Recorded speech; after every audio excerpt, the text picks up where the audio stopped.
Essa foi a música que eu na armila. Na armila, quando na informação que é a terceira. O serio do trato.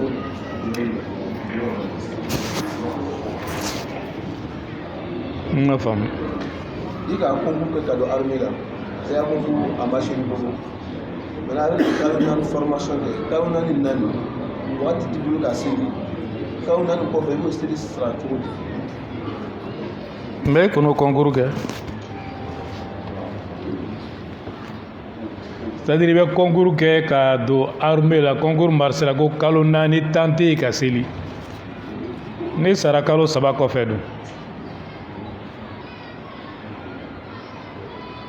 salama beta do ko do la kalo nani ti seli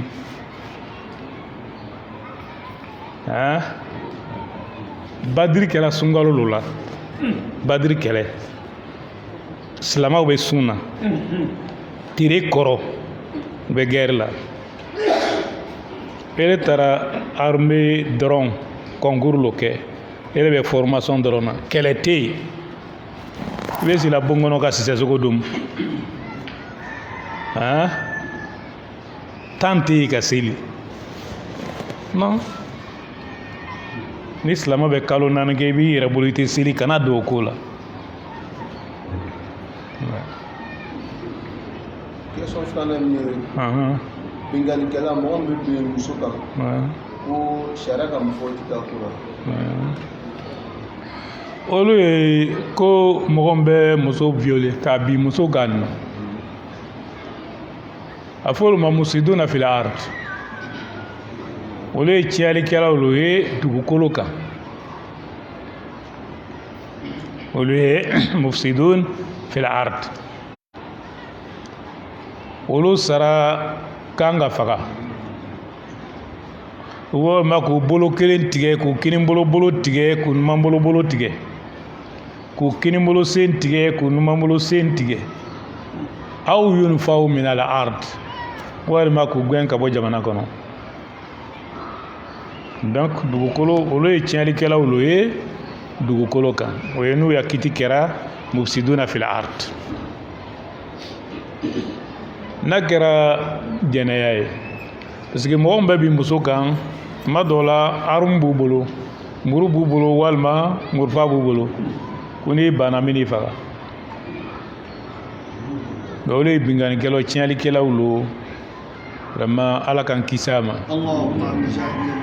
donc n'a kiti kɛra jɛnɛya ye parce que jɛnɛya bɛ kɛ aw bɛ bɛn a la lo e muso ta ka taa hôtel la walima ele ya so kɔnɔ walima muso ya so kɔnɔ aw b'a kuma fɔ k'a bɛn a la donc ni furu lo la i bɛ faga ni i ma deli ka furu kɛ fɔlɔ goyenya 100 bɛ b'i la mais bingannikɛla ninnu olu ye mufsidina olu ye fil ard i n'a fɔ couvert de route so min bɛ dɛn ka taa mɔgɔ ya fɛn soɲa ni bɛntigi bɔra bɛɛ tɛ ya fɛn soɲa o bolo bɛ tigɛ mais couvert de route k'a lalɔ ni morifa ye kaw o n'o minɛna o bɛ faga lo o tɛ so ye donc mɔgɔ min bɛ tiɲɛli kɛla dugukolo kan donc violikɛbaga ninnu u ya kiti b'olu u ya kiti kan inshallah baarajuguw lo donc silamɛ kan k'i mabɔ a la kosɛbɛ. Question filanan min dɔ ye ɲininkali la ko est ce que balimakɛ fila o bɛ se ka balimamuso fila furu wa femme kelen na kɔnɔ dɔgɔya fɛ. ouais est ce que kɔrɔcɛ ni dɔgɔcɛ olu fana bɛ se ka kɔrɔcɛ ni kɔrɔmuso ni dɔgɔmuso furu fan dɔ nin fɛ n'a sɔrɔ o fila bɛ fa la walima muso fila nin bɛ fa kelen walima muso fila nin bɛ ba kelen aw minnu fana bɛ ka muso furu aw bɛ fa kelen walima alugu bɛ ba kelen muso ni furu tɛ haramu ye mais ni kelen muso sara dɔ nin tɛ dɔ ni muso ta n'aw ka furu aw ma haramu kɛ fɔlɔ mais kelen muso sani ko n bɛ n dɔgɔcɛ muso ta ou bien n bɛ n kɔrɔcɛ muso ta o t'a la cɛ fila denmuso tɛ sigi mɔgɔ kelen kun ɲɔgɔn fɛ cɛ kelen denmuso fila o tɛ sigi mɔgɔ kelen kun ɲɔgɔn fɛ muso kelen denmuso fila tɛ sigi ele kelen kun donc i muso kɔrɔmuso e k'olo furu walima muso bɛ ele kun a dɔgɔmuso bɛ ele fɛnɛ dɔgɔcɛ kun u fila bɛ fa kelen na n'aw kelen sara muso n'a furu bɛ sara o mɛ mɔgɔ wɛrɛ b'a furu dɔw tɛ se k'a furu o de ye problème y'a la n'o tɛ silamɛya fɛ haramu tɛ kɔrɔmuso bɛ se ka kɛ kɔrɔcɛ kun dɔgɔmuso bɛ dɔgɔcɛ kun baasi t'a la a baasi wɛrɛ ye mun ye ni saya kɔni nana muso ta tiɲɛ muso ta t'aw ni ɲɔgɔn cɛ. Aleykum salaam.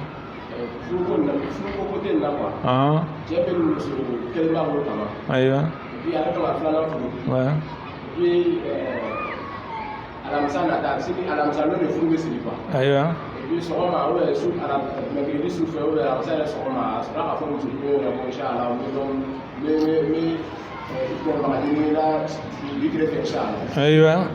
A furu siri lon yɛrɛ kelen de sɔrɔla k'a lɔ ou bien a sini a ka lɔ di. Ayiwa.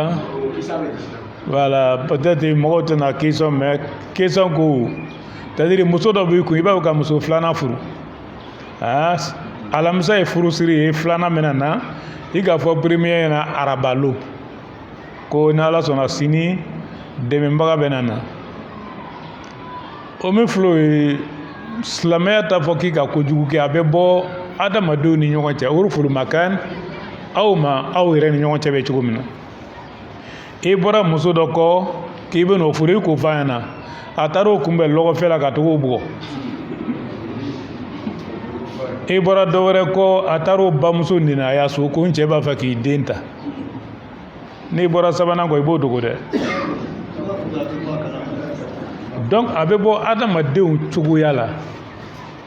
n'o tɛ i muso n'i bɛ muso dɔ furu i kan ka ɲɛf'a ɲɛna k'a sɔrɔ olu ma se en tout cas a ye diɲɛ tɛ ɲini n'a sɔnna n'a ma sɔn sariya t'a kɛ ten mais i b'a dogo i muso la min kɛ nin o bɛ bɔ muso yɛrɛ ya comportement la ka kɔrɔ ele yɛrɛ na ya ɲɛnamaya bɛ cogoya min na sinon n'aw bɛnnen don kow la ka kɔrɔ muso yɛrɛ bɛ dɔ ɲini ka d'a cɛ ma kɛ a b'a f'i ɲɛna n terimuso dɔ bɛ o bɛ ka muso la muso ni silamɛ ɲuman lo dɛ muso ni i den ni a ka ɲi dɛ a yɛrɛ b'a ko f'i ɲɛna donc i kala a kɔni bɛna bɔ o kalama muso dɔ bɛ dɔ ɲini k'a di u cɛ ma mais aw ya furu bɛ cogoya min na mais n'i siranna muso ɲɛ k'a fɔ vraiment hali baro la n'i ka muso ko kuma f'a ɲɛna hali e yɛrɛ ta tɛ n'i ko k'i bɛ i tericɛ ya kɔɲɔ ye lamisa na to yen an bɛ dala n tericɛ ya furu siri aw kɔni aw tɛ foyi jɛ ni muso furu tɛ i tericɛ t'a la ele ta ma se fɔlɔ i bɛ sera k'i ta fɔ i ka ye donc olu ye fɛn ye sariya bɛ to adamadenw ya lahalaya kɔ olu la sinon normalement a kan ka informer ka kɔfɛ mais ni ka kɛ a tɛ foyi k'i ya furu la i ya furu ka ye inshallah voilà waleykum salam usa dɔ ta to question direct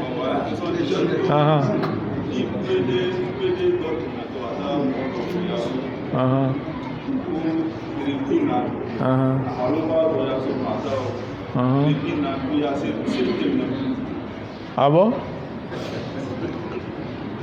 aw ka question faamu ko karamɔgɔ dɔ ko lɔnnibaga dɔ ko ni PD a bɛ mɔgɔ dɔ lɔ ele ya lu kɔnɔ a mana lutigi nɔfɛ a lɔnbaga dɔ bɛ ya lu kɔnɔ a donna ka to k'o tigi fo n'a bɔra tile 40 seli tɛ mina lu nin kɔnɔ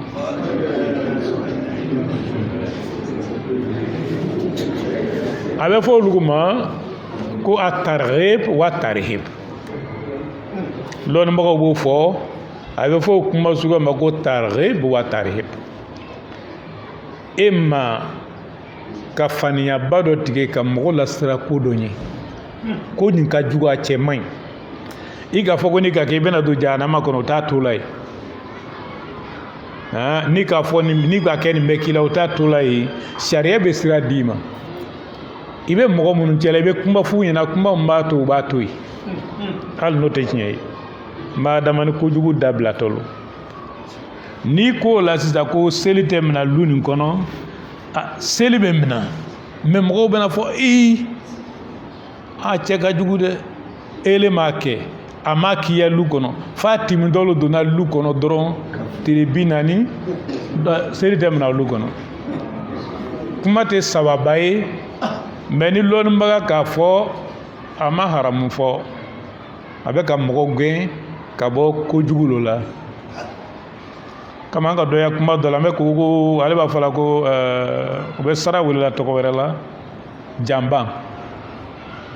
ko ni sara sɛnɛla dugukolo kan misi ka sara don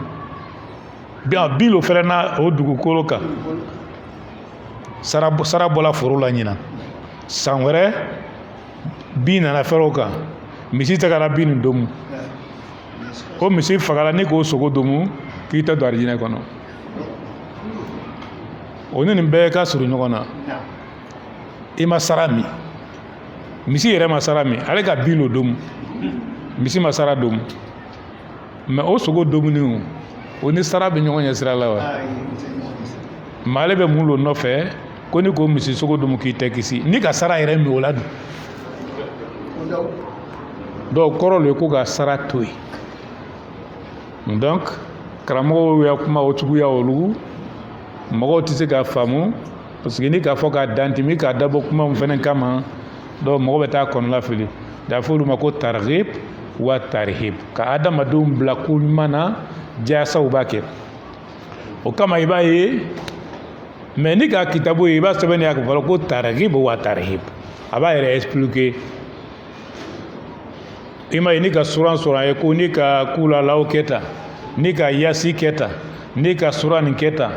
donc a caman tɛ sababa ye mais mun k'a sɛbɛ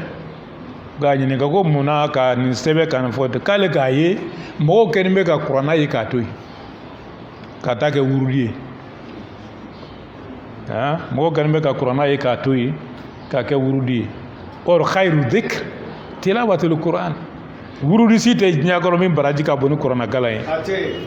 ni juma jiginna sisan i tɛna taa mɔgɔw sɔrɔ misirisi la k'u sigilen bɛ k'u bɛ kuranna kalan na bɛna mɔgɔw kɛlen bɛ ka fanikɛ bila k'a bi k'a sigi k'a koli u bɛ wurudi lo kɛla donc mɔgɔw ka kuranna to ye min kɛ ka kɛ wurudi ye ale fɛ ka kuranna suranw ta sisan ka kuma dɔ fɔ ni ka sura ni siɲɛ 1 kɛ a bɛ kɛ tan ni ka ni siɲɛ 2 kɛ a bɛ kɛ tan ni ka ni siɲɛ 3 kɛ a bɛ kɛ tan ala m'a fɔ ten ala kira m'a fɔ ten mais ale b'a fɛ mɔgɔw ye siri ko kuranna ma lo donc n'i ma ninnu kalan i bɛ mɔgɔw yala i b'u to yen mais n'ele m'a kɛ mɔgɔw b'a jate k'ele t'a lɔn ou bien ele ye suguya wɛrɛ lo ye or ele k'a kun lɔn min ka sɛbɛw ka min fɔ ele b'o kalama a bɛ n fɔla ko a bɛ sihaba dɔ tɔgɔ fɔ a b'a ko wa yurwa a bɛ lakalila an rasulillah k'a bɛ lakalila ka bɔ kira fɛ a t'a fɔ ko karisa ko ten karisa ko ten a b'a ko wa ruwiya a fɔla a lakalila wa yurwa ruwiya kila o ko ten ko ala kira ko ten kila an rasulillah a fɔla ka bɔ kira ma jɔn lo k'a fɔ a t'a tigi tɔgɔ fɔ parce que ale bɛ ko dɔ lo nɔfɛ k'a y'a laɲini sɔrɔ donc ne jabate k'a lɔ ni kuma suguya ninnu walima kitabu nin ye min ye ne bɛna kɛ wa bon min b'a kɛlɛ ni k'a fɔ o ɲɛna o fana b'i kɛlɛ parce que a fɔra ko kira ko tɛ wari kira kan tɛ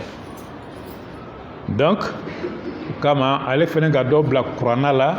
mɔgɔw y'i ta kuranna kalan hali n'ale fana ta tɛ tiɲɛ ye mais ni mɔgɔw taara kuranna kalan o ka bisa donc ni sɛbɛnniw bɛ yen karamɔgɔ minnu bɛ k'a fɔ u t'a bɔra u kunkolo la tuma dɔw la u b'a bɔra sɛbɛnniw la kitabu dɔw sɛbɛnnen bɛ ninnu kan ten n b'a fɔ ko a targhib wa tarhib u bɛ ko ɲuman dɔ baraji bonya kosɛbɛ u bɛ kojugu dɔ fɔ kosɛbɛ aw bɛna mɛn karamɔgɔ dɔw la ko ni ka nin kɛ tan k'a bɛ i n'a fɔ ko jurumubaba ye alikabair bid'atun wa sab'ina baba ko 70 dɔɔnin lo ko alaha min ka bon n'a bɛɛ ye min jurumu ka bon n'a bɛɛ ye al israku billah ka dɔ fara ala kan o ye tiɲɛ mais ala fitinin jurumu ko mɔgɔ ye tagala ni yɛrɛ bamuso ye alikaba kɔnɔ est ce que o ye tiɲɛ ye wa o tɛ tiɲɛ ye mais n'a fɔra n'o y'a la fitini i bɛ sira kabayira ɲɛ ale k'a dabɔ olu kama mais ale ya kuma na ala ma fɔ dɛ ala kira ma fɔ mais a tɛn'o sɛbɛn a yɔrɔ la dɛ a bɛna lakali ten te k'i je ni kalan tagara ɲɛfɛ a bɛna lɔn sisan fɛn min lo mais karamɔgɔ tɛ fɛnɛ e min k'a lɔn nin i fɛnɛ t'i yɛrɛ bila o ɲɛfɔ la ni ɲininkali tɛ i b'i ya kutuba kɛ ten i b'i ya wajuli kɛ ten i b'o to ten parce que a b'a to mɔgɔw bɛna kojugu dabila Imam Malik a ka fɛn dɔw bali ko ye haramu ye mais haramu tɛ a b'a ko sadu dariya nin ko nin tɛ haramu ye dɛ mais n'an ka nin ko nin to ye haramu bɛna na Imam Malik b'a fɔ ko haramu lo n'i ko i muso ma a ni kɛri k'i haramu n k'i haramu Imam Malik b'a f'i ɲɛna k'a tɛ ta tuguni k'a kɛra haramu ye mais a ma kɛ haramu ye a ma kɛ haramu ye Abdullah ibn Abbas ko ala kira tiri la ni ko ka muso haramu a bɛ kɛ kafaratul yamin a bɛ kɛ kalili ye at-tahrimu wa tahlil min khususiyati rahman ka fɛn haramuya ka fɛn daga o ye ala ya particule telo ye mɔgɔ sen t'o la ala ni ala kira u b'a fɔ ko nin ye haramu ye nin ye halala ye mais ne jabati ne tɛ se k'a fɔ ko mangoro ye haramu ye a bɛ haramuya ne tɛ se ne ko ko ka lemuruba haramu n ka kuma gansan lo fɔ n tɛ se ka lemuruba haramu n tɛ se mais i k'o fɔ min kɛ nin ne k'a fɔ i muso ma donc k'i bɛ kafaratul yamin kɛ ni k'i kali i tɛ mu asaratu masakin i bɛ dɛsɛbagatɔ 10 domuni walima k'u fɛrɛya bɔ aw adulu dhalika siya walima i bɛ sun don mais a tɛ kɛ haramu ye mais ni k'a fɔ ko maliku filɛ b'a bɛɛ la ko a tɛ ta tuguni a bɛ kɛ haramu ye ko n'i ko k'i ka fɛn tɔ haramu k'a tɛ haramuya i la nisa mais n'i ko k'i muso haramu k'a bɛ haramu olu bɛ risala la mais n'i taara malikiya kitabu mudawwanatul kubra lil malikiya ni k'olu filɛ i bɛna taga ye ko lisa di zariya ale k'a fɔlɔ ji nɔgɔ ka bɛ tɛmɛ sira min fɛ i b'a datugu n'o tɛ ji nɔgɔ bɛ don i yaso kana timi ni mɔgɔw tora den ka muso haramu donc mɔgɔ bɛna to muso haramu la u bɛna turun kɛ musow la bɔ ko nka haramu ka tila k'a ta nka haramu ka tila ka fara bɔ k'a ta mɔgɔw bɛna turun kɛ musow la ale maliki ta fɛ mɔgɔw bɛ turun kɛ musow la muso ka bon turunkɛ ma donc ni k'a fɔ ko ka haramu dɔrɔn haramu i t'a dɔn i t'a ta tuguni mais ni ko ka mangoro haramu i ka tiga haramu i b'a dɔn al maliki yɛrɛ fɛ mais muso ni ko ka haramu a bɛ kɛ haramu ye mais k'a fɔ mun kama sadali dariya ka jinɔgɔ tɛmɛ sira datugu ala kira waati a fɔ muso ma yɔrɔnin kelen siɲɛ 3 k'i bila ala ya bilali 3 la ni ka muso bila ko 3 a bɛ haramuya i ma fo cɛ wɛrɛ b'a furu i k'i muso furu sa i k'i muso furu sa siɲɛ na u ka ladila nana san wɛrɛ tuguni i nana bala san 2 i nana furu sa tuguni o tɛ 2 ye ni ka sabanan kɛ don min na a haramun'i ma fo cɛ wɛrɛ b'a furu sa ka furu sa walima cɛ nin bɛ sa umaru ya wagati la arabuw nana o kuma fɔ ka caya n k'i bila ala ya bilaliko 3 la n k'i bila bilaliko 3 la kira tile la bilaliko 1 lo tun ye k'a bɛɛ fɔ yɔrɔnin kelen a tun bɛ kɛ 1 abubakar tile la a bɛ kɛ 1 umaru nana min kɛ umaru ko ne ye cɛ k'a fɔ a bɛ kɛ 3 i t'a ta tuguni parce que mɔgɔw bɛ ka turun kɛ muso bila la a fɔ ma ko sa dariya ka da datugu maliki tagara o 1 nɔfɛ ne k'a fɔ ko maliki filɛ n'i ko i muso man k'i bila ala ya bilaliko 3 la a tɛ ta tuguni a tɛ ta tuguni mais maliki ka umaru ya kuma nin lo ta ala kira wagati abubakar wagati ni k'a fɔ a bɛ jate siɲɛ 1 umaru nana kɛ siɲɛ 3 maliki fɛnɛ tagara o fɛ ka kɛ siɲɛ 3 bon mɔgɔ minnu tɛ maliki madhabu ye donc i b'a ye olu b'a jate kelen ye parce que olu k'a lɔ a bɔra yɔrɔ min maliki ka kɛ kun dɔ kama sa dalitariya jaasa mɔgɔw bɛ muso bila ko kuma ni mɔgɔw b'a dabila ka dan sigi nk'i bila ala bila ko 3 la ka dan sigi a la donc o kumaw bɛ lɔnnibagaw fɛ silamɛya tɛ karamɔgɔw lɔnnibagaw gɛn i bɛ dugukolo yɔrɔ min na kuma min b'a to mɔgɔw bɛ kojugu to yen hali ni tiɲɛ tɛ i b'o bila a la kuma min b'a to mɔgɔw bɛ baara ɲuman kɛ hali ni tiɲɛ tɛ i b'o fɔ o fɔli bɛ daga voilà o dɔ lo ye karamɔgɔ nin y'a kuma ye ko ni PD donna i ya lu kɔnɔ donc tile 40 seli tɛ minɛ i ni siyalɔ seli bɛ minɛ mais karamɔgɔ cɛ a ma basi fɔ o tuma ala ka ɲɛ bato la bi seli wagati sera inshallah isa ka to sali